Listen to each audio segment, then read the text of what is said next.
Steel ministry ਨੂੰ finance ministers ਨੂੰ बड़ी देर तो रिक्वेस्ट चली आ रही थी कि कोई रेगुलेटरी कमेटी फॉर्म करन ऑल स्टील सीमेंट ਜਿਹੜੇ ਕੰਪਨੀਜ਼ ਦੀ ਕਾਰਟਲਾਈਜੇਸ਼ਨ ਉਹਨੂੰ ਰੋਕਿਆ ਜਾਵੇ। This is a very positive step. ਇਹਦੇ ਨਾਲ ਕੁਝ ਕਾਰਟਲਾਈਜੇਸ਼ਨ ਰੁਕਣ ਦੀ ਉਮੀਦ ਹੈ ਔਰ ਸਟੀਲ ਪ੍ਰਾਈਸਿਸ ਹੈ ਟੈਂਪਰੇਰੀਲੀ ਤਾਂ ਇੱਕਦਮ ਨੀਚੇ ਆਣਗੇ।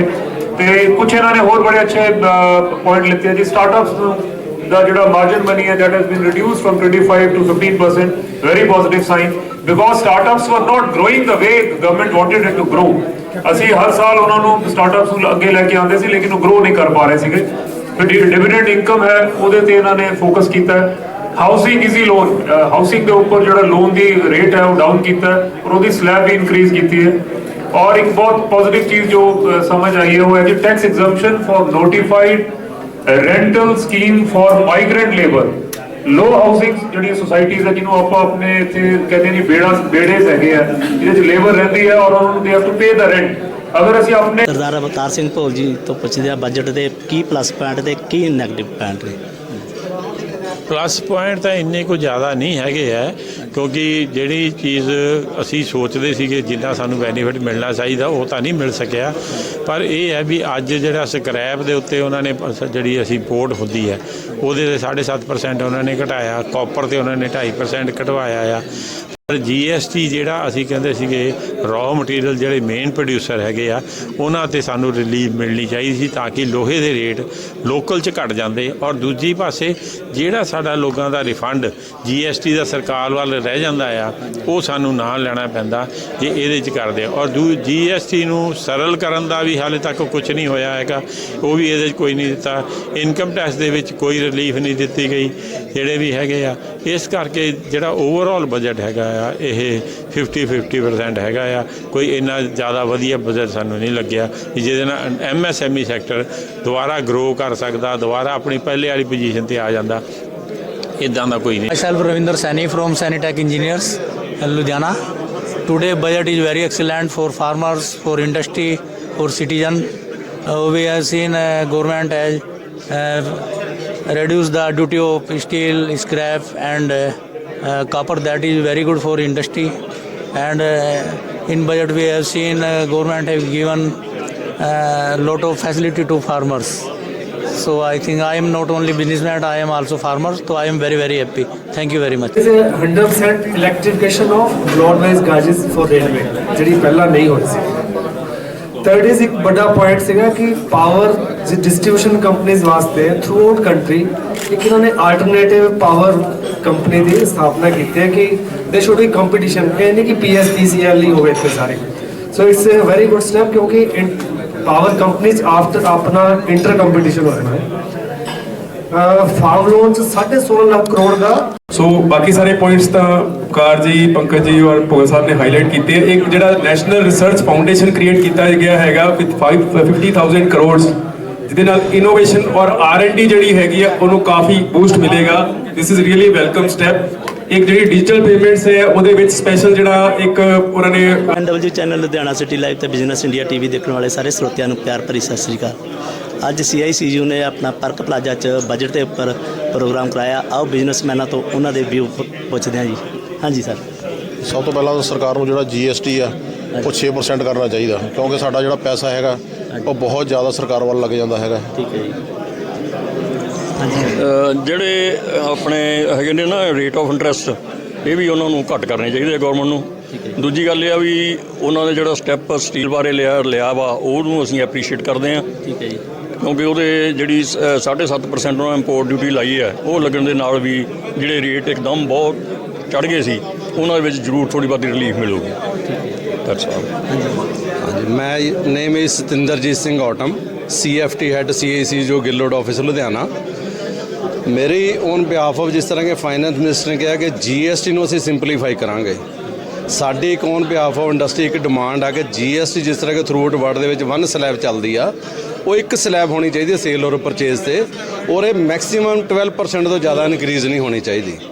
ਸੈਕੰਡਲੀ ਜੋ ਸਾਡੀ ਸਰਕਾਰ ਨੇ 75 ਈਅਰ ਦੇ ਸੀਨੀਅਰ ਸਿਟੀਜ਼ਨ ਨੂੰ ਰਿਲੀਫ ਦਿੱਤਾ ਕਿ ਉਹਨਾਂ ਨੂੰ ਨੋ ਇਨਕਮ ਟੈਕਸ ਰਿਟਰਨ ਨਹੀਂ ਭਰਨੀ ਹੋਊਗੀ, ਦੈਟ ਇਜ਼ ਗੁੱਡ। ਪਰ that limit is reduce to 65 years. 75 year ਬਹੁਤ ਪ੍ਰੈਫਰੇਬਲੀ ਬਹੁਤ ਘੱਟ ਬੰਦੇ ਉਸ ਉਮਰ ਤੱਕ ਪਹੁੰਚਦੇ ਨੇ।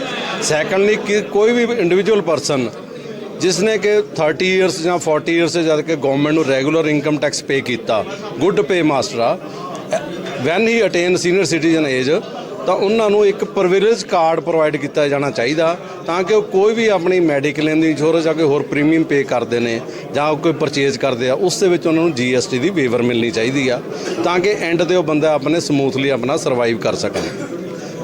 ਲਾਸਟ ਮੇਰਾ ਇੱਕ ਪੁਆਇੰਟ ਹੈ ਕਿ ਜਿਸ ਤਰ੍ਹਾਂ ਅੱਜ ਸਾਰੇ ਕਹਿੰਦੇ ਆ ਪੰਜਾਬ ਜਾਂ ਕੋਈ ਵੀ ਹਰ ਪਰਿਵਾਰ 'ਚੋਂ ਸਾਰੇ ਬੱਚੇ ਬਾਹਰ ਜਾ ਰਹੇ ਨੇ, ਉਹਦੇ ਪਿੱਛੇ ਬੇਸਿਕਲੀ ਇੱਕ ਰੀਜ਼ਨ ਕੀ ਆ, ਔਰ ਸਾਡੇ ਪ੍ਰਧਾਨ ਮੰਤਰੀ ਜਾਂ ਹੋਰ ਵੀ ਸਾਡੇ ਉੱਚ ਲੈਵਲ ਦੇ ਮੰਤਰੀ ਜਾਂ ਬੰਦੇ ਜਾਂ ਕੋਈ ਫੋਰਨ ਵਿਜ਼ਿਟ ਕਰਦੇ ਆ, ਉਹਨਾਂ ਨੂੰ ਉੱਥੇ ਦਾ ਜੋ ਸਟੱਡੀ ਸਿਸਟਮ ਜਾਂ ਵਰਕਿੰਗ ਸਿਸਟਮ ਉਹਨੂੰ ਵੀ ਸਟੱਡੀ ਕਰਨਾ ਚਾਹੀਦਾ। ਉੱਥੇ ਦੀਆਂ ਸਰਕਾਰਾਂ ਬੱਚੇ ਨੂੰ ਜਦ ਕਿ ਉਹ ਸਕੂਲਿੰਗ ਹੀ ਪੂਰੀ ਕਰਦਾ ਤਾਂ ਉਹਦੀ ਲਾਈਨ ਆਫ ਉਹਦਾ ਲਾਈਫ ਦਾ ਉਹਨੂੰ ਸੈੱਟ ਕਰਦੇ ਨੇ, ਬੱਚੇ ਦਾ ਇੰਟਰਸਟ ਕਿੱਥੇ ਆ, ਔਰ ਉਹਨੂੰ ਪਾਰਟ ਟਾਈਮ ਜੋਬ ਦੇ ਕੇ ਉਹਨੂੰ ਫਾਈਨੈਂਸ਼ੀਅਲੀ ਵੀ ਸਪੋਰਟ ਕਰਦੇ ਨੇ। ਇਸ ਕਰਕੇ ਬੱਚੇ ਸਾਡੇ ਮੈਕਸਿਮਮ ਬਾਹਰ ਜਾ ਰਹੇ ਨੇ ਤਾਂ ਕਿ ਉੱਥੇ ਕੰਮ ਕਰਕੇ ਮਿਹਨਤ ਨਾਲ ਉਹਨਾਂ ਨੂੰ ਰੁਜ਼ਗਾਰ ਵੀ ਨਾਲੋਂ ਨਾਲ ਮਿਲਦਾ, ਐਜੂਕੇਸ਼ਨ ਕੰਪਲੀਟ ਦੇ ਨਾਲ ਉਹ ਐਟ ਐਨੀ ਕੋਸਟ ਉਹ ਬਾਹਰ ਜਾਣਾ ਚਾਹੁੰਦੇ ਨੇ। ਸਾਡੇ ਪ੍ਰਧਾਨ ਮੰਤਰੀ ਨੂੰ ਚਾਹੀਦਾ ਕਿ ਉਹ ਫੈਸਿਲਿਟੀਆਂ ਇੰਡੀਆ ਦੇ ਵਿੱਚ ਵੀ ਪ੍ਰੋਵਾਈਡ ਕੀਤੀਆਂ ਜਾਣ ਤਾਂ ਕਿ ਇੱਥੇ ਹੀ ਸਾਡੇ ਬੱਚੇ ਰਹਿ ਕੇ ਆਪਣੀ ਕੰਟਰੀ ਦੇ ਡਿਵੈਲਪਮੈਂਟ ਦੇ ਯੋਗ ਦੇ ਜਾ ਸਕਣ। ਲਾਸਟ ਮੇਰਾ ਪੁਆਇੰਟ ਹੈ ਕਿ ਜਿਸ ਤਰ੍ਹਾਂ ਗਵਰਨਮੈਂਟ ਵੱਲੋਂ ਸਕੀਮਸ ਅਨਾਉਂਸ ਕੀਤੀਆਂ ਜਾਂਦੀਆਂ ਨੇ ਬੈਂਕਸ ਦੇ ਬਾਰੇ, ਬੈਂਕਸ ਦੇ ਵਿੱਚ ਪੇਪਰ ਵਰਕ ਦੇ ਵਿੱਚ ਇੰਨੇ ਹਰਡਲ ਨੇ ਕਿ ਗਰਾਊਂਡ ਲੈਵਲ ਤੇ ਉਹ ਚੀਜ਼ਾਂ ਸਾਡੇ ਜਿਹੜੇ ਰੇਟ ਆਫ ਇੰਟਰਸਟ ਆ ਫੋਰਨ ਕੰਟਰੀ ਨਾਲ ਬਹੁਤ ਜ਼ਿਆਦਾ ਨੇ। ਅਸੀਂ ਇੰਡਸਟਰੀ ਦੇ ਵਿੱਚ ਉਹਨਾਂ ਨਾਲ ਆਪਣੇ ਪ੍ਰੋਡਕਟ ਦੇ ਵਾਈਜ਼ ਉਹਨਾਂ ਨਾਲ ਕੰਪੀਟ ਨਹੀਂ ਕਰ ਸਕਦੇ। ਉਹ ਰੇਟ ਨੂੰ ਰੀਜ਼ਨੇਬਲ ਕੀਤਾ ਜਾਣਾ ਚਾਹੀਦਾ ਔਰ ਫਾਈਨੈਂਸ ਈਜ਼ੀਲੀ ਅਵੇਲੇਬਲ ਹੋਵੇ ਔਰ ਟਾਈਮ ਬਾਉਂਡ ਸਪਲਾਈ ਦਿੱਤੀ ਜਾਵੇ। ਕੋਈ ਵੀ ਗਵਰਨਮੈਂਟ ਆਫਿਸਰ ਹੈ, ਕੋਈ ਗਵਰਨਮੈਂਟ ਦੀ ਸਕੀਮ ਆਉਂਦੀ ਆ ਵਿਦ ਸਪੈਕੂਲੇਟਿਵ ਟਾਈਮ ਉਹ ਸਕੀਮ ਦਾ ਯਾਨੀ ਕਿ ਉਹ ਲਾਗੂ ਕੀਤੀ ਜਾਵੇ ਤਾਂ ਕਿ ਆਮ ਬੰਦਾ ਵੀ ਉਸ ਦਾ ਫਾਇਦਾ ਲੈ ਸਕੇ। ਥੈਂਕ ਯੂ ਜੀ। ਸਤਿ ਸ਼੍ਰੀ ਅਕਾਲ ਜੀ। ਮਨਦੀਪ ਸਿੰਘ, ਦਸ਼ਮੇਸ਼ ਟੈਕਸਟਾਈਲ ਪ੍ਰੋਸੈਸਰਸ। ਟੈਕਸਟਾਈਲ ਦਾ ਕੰਮ ਹੈ ਜੀ। ਇਹ ਲੁਧਿਆਣਾ ਟੈਕਸਟਾਈਲ ਤੇ ਲੋਹੇ ਵਾਸਤੇ ਹੀ ਜਾਣਿਆ ਜਾਂਦਾ ਹੈ ਤੇ ਲੁਧਿਆਣੇ ਲੋਹੇ ਦੇ ਇੰਡਸਟਰੀ ਵਾਸਤੇ ਤਾਂ ਖੈਰ ਬਹੁਤ ਬੈਨੀਫਿਟ ਮਿਲਿਆ ਇਸ ਵਾਰੀ। ਕਸਟਮ ਡਿਊਟੀ ਡਾਊਨ ਕੀਤੀ ਹੈ, ਸਕ੍ਰੈਪ ਵਿੱਚ ਕਰਤਾ ਹੈ ਉਹਨਾਂ ਨੇ। ਟੈਕਸਟਾਈਲ ਸੈਕਟਰ ਵਾਸਤੇ ਪ੍ਰੋਬਲਮ ਕ੍ਰੀਏਟ ਕੀਤੀ ਹੈ ਕਿਉਂਕਿ 10% ਡਿਊਟੀ ਲਾਤੀ ਕਾਟਨ ਤੇ। ਅੱਗੇ ਹੀ ਕਾਟਨ ਦੇ ਰੇਟ ਬਹੁਤ ਵਧੇ ਹੋਏ ਹਨ ਇਸ ਵੇਲੇ ਤੇ ਇਹ ਹੋਰ ਲੱਗ ਗਈ ਹੈ, ਇਸ ਨਾਲ ਹੋਰ ਬੈਕਫੁੱਟ ਹੋਏਗੀ ਉਸ ਇੰਡਸਟਰੀ ਆ ਟੈਕਸਟਾਈਲ ਇੰਡਸਟਰੀ ਜਿਹੜੀ ਹੈਗੀ। ਤੇ ਬਾਕੀ 7 ਟੈਕਸਟਾਈਲ ਪਾਰਕਸ ਇਹਨਾਂ ਨੇ ਕੀਤੇ ਨੇ, ਉਹਦੇ ਵਿੱਚ ਉਹ ਗੁਜ਼ਾਰਿਸ਼ ਕਰਾਂਗੇ ਗਵਰਨਮੈਂਟ ਨੂੰ ਕਿ ਲੁਧਿਆਣਾ ਨੂੰ ਵੀ ਟੈਕਸਟਾਈਲ ਪਾਰਕ ਦਿੱਤਾ ਜਾਏ ਤਾਂ ਕਿ ਇੱਥੇ ਦੀ ਇੰਡਸਟਰੀ ਨੂੰ ਬੂਸਟ ਮਿਲੇ। ਤੀਜਾ ਜਿਹੜਾ ਹੈ ਕਾਟਨ ਫਾਰਮਰਸ ਨੂੰ ਸ਼ਾਇਦ ਫਾਇਦਾ ਹੋਏ ਕਿਉਂਕਿ 90 ਕਰੋੜ ਤੋਂ ਲੈ ਕੇ 25,000 ਕਰੋੜ ਇਹਨਾਂ ਨੇ ਆਊਟਲੇ ਕੀਤੀ ਹੈ ਕਾਟਨ ਫਾਰਮਰਸ ਨੂੰ। ਤੇ ਬਠਿੰਡਾ ਜਾਂ ਸਾਰਾ ਏਰੀਆ ਜਿਹੜਾ ਪੰਜਾਬ ਦਾ ਕਾਟਨ ਫਾਰਮਿੰਗ ਕਰਦਾ ਹੈ, ਅਗਰ ਉਹਨਾਂ ਨੂੰ MSP ਮਿਲ ਗਈ ਜਾਂ ਸਹੀ ਸੈਟਿੰਗ ਹੋ ਗਈ ਤੇ ਹੋ ਸਕਦਾ ਹੈ ਫਾਰਮਰਸ ਨੂੰ ਉੱਥੇ ਫਾਇਦਾ ਮਿਲੇ ਤੇ ਕਾਟਨ ਨੂੰ ਬੂਸਟ ਮਿਲੇ ਪੰਜਾਬ ਵਿੱਚ। Thank you. ਮੇਰਾ ਨਾਮ ਪਵਨ ਗਰਗ ਹੈ। ਮੈਂ small industrial association of Ludhiana ਦਾ ਪ੍ਰੈਜ਼ੀਡੈਂਟ ਹੈ ਔਰ ਮੇਰੀ ਪਲਾਸਟਿਕ ਇੰਡਸਟਰੀ ਹੈ ਆਸ਼ੀਰਵਾਦ ਪਲਾਸਟਿਕ ਇੰਡਸਟਰੀਜ਼। ਅੱਜ ਦੀ ਡੇਟ 'ਚ ਇਹ ਜਿਹੜਾ ਬਜਟ ਆਇਆ ਉਹ ਬਹੁਤ ਹੀ ਵਧੀਆ ਆਇਆ ਔਰ ਹਰੇਕ ਦੇ ਮਨ ਨੂੰ ਛੂਹਣ ਵਾਲਾ ਔਰ ਲੇਕਿਨ ਸਾਡੀ ਇੰਡਸਟਰੀ ਜਿਹੜੀ ਹੈ ਇਸ ਵੇਲੇ ਕਿਉਂਕਿ ਸਟੀਲ ਦੇ ਪ੍ਰਾਈਸ ਹੋਰ ਸਾਰੇ ਵਧੇ ਹੋਏ ਸੀਗੇ, ਉਹਨੂੰ ਕਾਫੀ ਹੁਣ ਇਹਨਾਂ ਨੇ ਫਾਇਦਾ ਦਿੱਤਾ ਹੈ। ਲੇਕਿਨ ਸਾਡੇ ਪਲਾਸਟਿਕ ਉੱਤੇ ਬੜਾ ਹਲੇ ਜ਼ੋਰ ਪੈ ਰਿਹਾ ਕਿ ਪਿਛਲੇ 2 ਮਹੀਨਿਆਂ 'ਚ ਕਮ ਸੇ ਕਮ 30 ਤੋਂ 35% ਰੇਟ ਵੱਧ ਚੁੱਕੇ ਨੇ। ਇਹ ਸਰਕਾਰ ਨੂੰ ਅਪੀਲ ਹੈ ਕਿ ਇਹਦੇ ਉੱਤੇ ਵੀ ਥੋੜ੍ਹਾ ਜਿਹਾ ਗੌਰ ਕਰਕੇ ਇਹ ਰੇਟ ਘਟਵਾਏ ਜਾਣ। Thank you. ਜੀ ਚੈਨਲ ਲੁਧਿਆਣਾ ਸਿਟੀ ਲਾਈਵ ਤੇ ਬਿਜ਼ਨਸ ਇੰਡੀਆ TV ਦੇਖਣ ਵਾਲੇ ਸਾਰੇ ਸਰੋਤਿਆਂ ਨੂੰ ਪਿਆਰ ਭਰੀ ਸਤਿ ਸ੍ਰੀ ਅਕਾਲ। ਅੱਜ ਬਜਟ ਦੇ ਉੱਪਰ CICU ਨੇ ਪ੍ਰੋਗਰਾਮ ਕਰਾਇਆ ਤੇ ਆਪਣਾ ਪਾਰਕ ਪਲਾਜ਼ਾ 'ਚ ਪੁੱਛਦੇ ਹਾਂ ਬਿਜ਼ਨਸਮੈਨਾਂ ਤੋਂ ਉਹਨਾਂ ਨੂੰ ਬਜਟ ਤੋਂ ਕੀ ਰਿਲੀਫ ਮਿਲੀ ਜਾਂ ਬਜਟ ਕਿਸ ਤਰ੍ਹਾਂ ਰਿਹਾ, ਉਹਨਾਂ ਦੇ ਵਿਊ ਲੈਂਦੇ। ਹਾਂਜੀ ਸਰ, ਬਜਟ ਦੀ ਕੀ ਅੱਜ ਦਾ ਜਿਹੜਾ ਬਜਟ ਹੈ ਕੁੱਲ ਮਿਲਾ ਕੇ ਠੀਕ ਹੈ। ਅਗਰ ਮੈਂ ਇਹ ਕਹਾਂ ਵੀ ਬਜਟ ਦੇ ਵਿੱਚੋਂ 10 ਵਿੱਚੋਂ ਮੈਂ 8 ਨੰਬਰ ਦੇਣਾ, ਲੇਕਿਨ ਮੈਂ ਇਸ ਕਰਕੇ ਕਲੀਅਰਲੀ ਨਹੀਂ ਬੋਲ ਸਕਦਾ ਕਿਉਂਕਿ ਇਹ ਬਜਟ ਜਿਹੜਾ ਹੈਗਾ ਜਦੋਂ ਬਜਟ ਦਿੰਦੇ ਆ ਉਸ ਵੇਲੇ ਸਾਰੇ ਹੱਥ ਥਪਾਉਂਦੇ ਆ ਔਰ ਉਸ ਤੋਂ ਬਾਅਦ ਸਾਰੇ ਕਹਿੰਦੇ ਬਹੁਤ ਠੀਕ ਹੈ ਇਹਨਾਂ ਨੇ ਅੱਗੇ ਨਾਲੋਂ ਅਮਾਊਂਟਾਂ ਵੀ ਵਧਾਈਆਂ, ਸਭ ਕੁਝ ਕੀਤਾ ਹੈਗਾ। ਪਰ ਜਦੋਂ ਡਿਟੇਲਸ ਆਉਂਦੀਆਂ ਹੈਗੀਆਂ, ਡਿਟੇਲਸ ਆਉਣ ਤੋਂ ਬਾਅਦ ਜਿਹੜੀ ਹੈਗੀ ਆ ਸਾਨੂੰ ਇੰਡਸਟਰੀ ਨੂੰ ਮੁਸ਼ਕਲ ਆ ਜਾਂਦੀ ਹੈ। ਉਹਦੇ ਵਿੱਚ ਘੁੰਡੀਆਂ ਪਾ ਦਿੱਤੀਆਂ ਜਾਂਦੀਆਂ, ਜਿੱਦਾਂ ਦੁੱਧ ਦੇ ਵਿੱਚ ਮੇਂਗਣਾ ਪਾ ਦਿੱਤੀਆਂ ਜਾਂਦੀਆਂ, ਉਸੇ ਤਰ੍ਹਾਂ ਘੁੰਡੀਆਂ ਪਾ ਦਿੱਤੀਆਂ ਜਾਂਦੀਆਂ। ਮੈਂ ਇਹ ਤਾਂ ਕਹਿ ਰਿਹਾ ਹੈਗਾ ਜਿੱਦਾਂ ਕਿ ਮੋਦੀ ਸਾਹਿਬ ਨੇ ਕਰੋਨਾ ਵਾਇਰਸ ਜਦੋਂ ਹੋਇਆ ਸੀਗਾ ਉਸ ਵੇਲੇ ਇਹ ਕਿਹਾ ਸੀਗਾ ਵੀ ਸਰਕਾਰ ਸਾਰੇ ਯੂਨਿਟਾਂ ਨੂੰ ਜਿੰਨੀ ਲਿਮਟ ਆਪਣਾ ਤੁਸੀਂ ਯੂਜ਼ ਕੀਤੀ ਹੋਈ ਹੈ ਉਹਦਾ 20% ਜਿਹੜਾ ਹੈਗਾ ਵੀ ਉਹ ਤੁਹਾਨੂੰ ਅਸੀਂ ਦੇਵਾਂਗੇ। ਲੇਕਿਨ ਜਦੋਂ ਅਸੀਂ ਜਾ ਕੇ ਬੈਂਕਾਂ ਨੂੰ ਇਹ ਕਿਹਾ ਵੀ ਹਾਂ ਵੀ ਤੁਸੀਂ ਇਸ ਤਰ੍ਹਾਂ ਵੀ ਸਾਨੂੰ 20% ਜਿੰਨੀ ਲਿਮਿਟ ਯੂਜ਼ ਕੀਤੀ ਹੈ ਉਹਦਾ ਤੁਸੀਂ 20% ਦਿਓ। ਉਹਨਾਂ ਨੇ ਬਾਅਦ ਦੇ ਵਿੱਚ ਉਹੀ ਬੈਂਕਾਂ ਨੇ ਕਿਹਾ ਜੀ ਤੁਹਾਡਾ ਕਨਸਟੀਟਿਊਸ਼ਨ ਚੇਂਜ ਹੋ ਗਿਆ ਜੀ, ਤੁਹਾਡਾ ਮਤਲਬ ਸਾਨੂੰ ਇਹਦੇ ਬਾਰੇ ਕੋਈ ਕਲੈਰਿਟੀ ਨਹੀਂ ਹੈਗੀ ਜੀ। ਮਤਲਬ ਕਹਿਣ ਦਾ ਭਾਵ ਇਹ ਹੈ ਵੀ ਬਾਅਦ ਦੇ ਵਿੱਚ ਮੇਰੇ ਵਰਗੇ ਯੂਨਿਟ ਨੂੰ ਵੀ ਮੈਨੂੰ ਵੀ ਜਿਹੜਾ 20% ਨਹੀਂ ਮਿਲਿਆ। ਔਰ ਮੈਂ ਬਹੁਤ ਕੋਸ਼ਿਸ਼ ਕਰਨ ਤੋਂ ਬਾਅਦ ਮਤਲਬ ਹਾਈ ਲੈਵਲ ਤੱਕ ਲੈਟਰਾਂ ਪਾਈਆਂ ਤਾਂ ਵੀ ਪੈਸੇ ਨਹੀਂ ਮਿਲੇ। ਸੋ ਮੈਂ ਇਹ ਦੱਸਣਾ ਚਾਹੁੰਦਾ ਵੀ ਠੀਕ ਹੈ, ਕਈ ਚੀਜ਼ਾਂ ਅੱਛੀਆਂ ਵੀ ਹੈਗੀਆਂ, ਕਈ ਚੀਜ਼ਾਂ ਜਿਹੜੀਆਂ ਹੈਗੀਆਂ ਕਿਸੇ ਨੂੰ ਤਕਲੀਫ ਵੀ ਹੁੰਦੀ ਆ। ਹੁਣ ਜਿਹੜਾ ਇਹਨਾਂ ਨੇ ਜਿਹੜਾ 75 ਸਾਲ ਤੋਂ ਉਮਰ ਜਿਨ੍ਹਾਂ ਦੀ ਹੈਗੀ ਆ, ਜਿਹੜਾ ਉਹਨਾਂ ਨੂੰ ਇਨਕਮ ਟੈਕਸ ਦੀ ਰਿਟਰਨ ਤੋਂ ਰਿਲੀਫ ਦੇ ਦਿੱਤੀ ਹੈ, ਇਹ ਬਹੁਤ ਅੱਛੀ ਗੱਲ ਹੈਗੀ ਆ। ਜਿਹੜੇ ਘੱਟੋ ਘੱਟ ਵੱਡੀ ਉਮਰ ਹੋ ਜਾਂਦੀ ਹੈ, ਜਿਨ੍ਹਾਂ ਦਾ ਮਤਲਬ ਸੀਨੀਅਰ ਸਿਟੀਜ਼ਨ ਹੋ ਜਾਂਦੇ ਆ, ਘੱਟੋ ਘੱਟ ਉਹਨਾਂ ਨੂੰ ਜਿਹੜਾ ਕਹਿ ਤਾ ਰਿਟਰਨ ਤੋਂ ਤੁਹਾਨੂੰ ਛੂਟ ਹੋ ਗਈ ਆ, ਉਹ ਪੈਸੇ ਜਿਹੜੇ ਆ ਤੁਹਾਨੂੰ ਅਸੀਂ ਮਾਫ ਕਰ ਦਿੱਤੇ ਆ, ਤੁਹਾਨੂੰ ਕੋਈ ਰਿਟਰਨ ਨਹੀਂ ਭਰਨੀ ਪਏਗੀ। ਬਹੁਤ ਅੱਛੀ ਗੱਲ ਹੈਗੀ ਆ। ਮੈਂ ਜਿੱਦਾਂ ਅੱਗੇ ਕੀ ਹੁੰਦਾ ਸੀਗਾ, ਫਰਜ਼ ਕੀਤਾ ਕਿਸੇ ਨੂੰ ਪੈਨਸ਼ਨ ਆਉਂਦੀ ਸੀਗੀ, ਪੈਨਸ਼ਨ ਦੇ ਵਿੱਚੋਂ ਵੀ ਉਹਨੂੰ ਟੈਕਸ ਜਮ੍ਹਾਂ ਕਰਾਉਣਾ ਪੈਂਦਾ ਸੀਗਾ। ਔਰ ਉਸ ਟੈਕਸ ਦੇ ਵਿੱਚੋਂ ਜੇ ਫਰਜ਼ ਕੀਤਾ ਉਹ ਸੋਚਦਾ ਸੀਗਾ ਵੀ ਮੈਂ ਜੇ ਫਰਜ਼ ਕੀਤਾ ਮੈਨੂੰ ਇਸ ਵੇਲੇ ਪੈਨਸ਼ਨ ਖਾ ਰਿਹਾ ਔਰ ਉਹਦੇ ਵਿੱਚੋਂ ਟੈਕਸ ਭਰਨਾ ਪੈ ਰਿਹਾ ਹੈਗਾ, ਉਹ ਉਹਨੂੰ ਬੜੀ ਮੁਸ਼ਕਲਾਤ ਆਉਂਦੀ ਸੀਗੀ। ਔਰ ਮੈਂ ਇਸ ਗੱਲ ਦੇ ਉੱਤੇ ਤਾਂ ਜਿਹੜਾ ਇਹਦੇ ਵਿੱਚ ਕਲੈਰਿਟੀ ਕੀਤੀ ਹੋਈ ਹੈ, ਸਰਕਾਰ ਨੂੰ ਵਧਾਈ ਦਿੰਦਾ, ਬਹੁਤ ਅੱਛਾ ਕੰਮ ਕੀਤਾ। ਜਿਹੜਾ ਬਜ਼ੁਰਗਾਂ ਦਾ ਧਿਆਨ ਦਿੱਤਾ, ਜਿਹੜਾ ਸੀਨੀਅਰ ਸਿਟੀਜ਼ਨ ਦਾ ਧਿਆਨ ਦਿੱਤਾ। ਔਰ ਮੇਰਾ ਖਿਆਲ ਹੈ ਵੀ ਅਗਰ ਇਸੇ ਤਰ੍ਹਾਂ ਸਾਰੇ ਜਿਹੜੇ ਸਿਸਟਮ ਹੈਗੇ ਆ ਉਹਨਾਂ ਨਾਲ ਇਹ ਇਸੇ ਤਰ੍ਹਾਂ ਧਿਆਨ ਦਿੰਦੇ ਰਹਿਣਗੇ ਤੇ ਇਹ ਸਰਕਾਰ ਜਿਹੜੀ ਹੈਗੀ ਆ ਅੱਛੇ ਕੰਮ ਕਰਦੀ ਰਹੇਗੀ। ਤੇ ਉਮੀਦ ਆ ਕਰਦਾ ਵੀ ਇਸੇ ਤਰ੍ਹਾਂ ਜੇ ਸਰਕਾਰ ਅੱਛੇ ਕੰਮ ਕਰਦੀ ਰਹੇਗੀ ਤੇ ਇਹਨਾਂ ਨੂੰ ਫਿਰ ਦੁਬਾਰਾ ਆਉਣ ਦਾ ਮੌਕਾ ਮਿਲੇਗਾ ਔਰ ਦੁਬਾਰਾ ਇਸੇ ਤਰ੍ਹਾਂ ਆਉਂਦੇ ਰਹਿਣਗੇ। ਧੰਨਵਾਦ। ਇਹ ਜਿਹੜਾ ਬਜਟ ਹੈ ਇਹ ਸਾਰਾ MSME ਵਰਗ ਨੂੰ ਕੋਈ ਵੀ ਰਿਲੀਫ ਨਹੀਂ ਮਿਲਿਆ ਹੈ। ਇਹਦੇ ਨਾਲ ਅਸੀਂ ਚਾਹੁੰਦੇ ਹਾਂ ਵੀ MSME ਵਰਗ ਦਾ ਵੀ ਸੋਚਿਆ ਜਾਵੇ, ਉਹਨਾਂ ਨੂੰ ਵੱਧ ਤੋਂ ਵੱਧ ਪ੍ਰਫੁੱਲਤ ਕੀਤਾ ਜਾਵੇ। ਜੋ MSME ਵਾਸਤੇ ਇਹਨਾਂ ਨੇ 15 ਲੱਖ ਰੁਪਈਆ ਹਰ ਇੱਕ MSME ਨੂੰ ਦੇਣ ਦਾ ਵਾਅਦਾ ਕੀਤਾ ਸੀ, ਉਹ ਅੱਜ ਤੱਕ ਨਹੀਂ ਕਿਸੇ ਨੂੰ ਕੋਈ ਨਾਮ ਨਹੀਂ ਹਜੇ ਤੱਕ ਲਿਆ। ਔਰ ਇਹਨਾਂ ਨੇ ਕੋਲ ਇੰਡਸਟਰੀ ਬਾਰੇ ਵੀ ਕੋਈ ਸਾਨੂੰ ਜਾਣਕਾਰੀ ਨਹੀਂ ਦਿੱਤੀ। ਅਸੀਂ ਐਂਡ ਇੱਕ ਰੇਟਿੰਗ ਵੀ ਦਿੱਤੀ ਹੈ। ਡੈਫੀਨੇਟਲੀ ਜਿਹੜੇ ਕੁਝ ਪੇਨ ਏਰੀਆਜ਼ ਹੈ ਆਫ ਸਟੀਲ ਕਰੰਟਲੀ ਆਪਾਂ ਸਾਰੇ ਇੰਪੈਕਟਡ ਹਾਂ ਉਹਦੇ ਤੋਂ। ਇਨਫਰਾਸਟ੍ਰਕਚਰ ਡੈਫੀਨੇਟਲੀ ਥੋੜ੍ਹਾ ਜਿਹਾ ਮੈਨੂੰ ਇਹ ਲੱਗਿਆ ਕਿ ਮੋਰ ਟੁਵਰਡਸ ਸਾਊਥ ਜਾਂ ਈਸਟ ਸਾਈਡ ਜ਼ਿਆਦਾ ਝੁਕਾਅ ਸੀਗਾ ਉਹਦਾ। For very known reasons we are out of the picture in north at the moment and but ਇਹ ਮੈਨੂੰ ਡੈਫੀਨੇਟਲੀ ਲੱਗਿਆ। But health care yes 35,000 crore vaccine ਤੇ